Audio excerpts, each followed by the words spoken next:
kasus penghilangan nyawa Vina Cirebon dan kekasihnya Eki berbuntut panjang.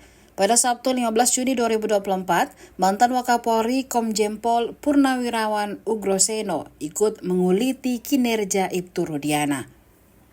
Ia mengungkapkan beberapa kesalahan fatal ayah almarhum Eki, Ibtu Rudiana, selama mengusut kematian anaknya dan kekasihnya Vina pada 2016 silam.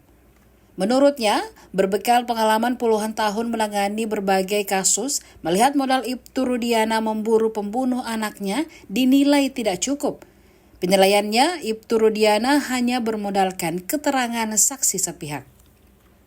Kemudian selanjutnya 8 orang menjadi terpidana dan kini ramai-ramai digugat dengan berbagai alibi. Seharusnya, kata Ugroseno, Rudiana menggali lebih dalam, mencari bukti lebih kuat untuk mengonfirmasi kesaksian Aib.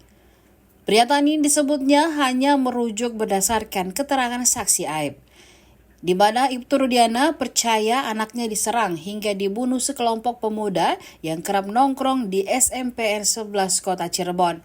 Padahal menurutnya, korban adalah anak Ibtu Rudiana sendiri, sehingga seharusnya hal itu menjadi dorongan bagi ayah Eki untuk melacak lebih jauh dan komprehensif.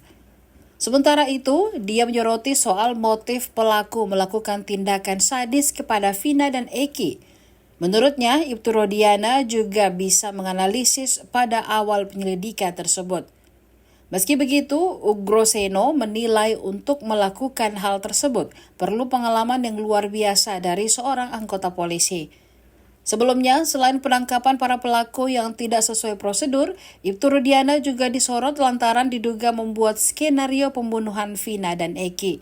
Sejumlah saksi seperti Liga Akbar, Teguh, Pram, dan mengaku dipaksa menandatangani BAP disusun oleh penyidik. Ugroseno menilai Ibtu Rudiana tidak punya kapasitas membuat skenario terkait pembunuhan Vina dan Eki. Download Tribun X sekarang, menghadirkan lokal menjadi Indonesia.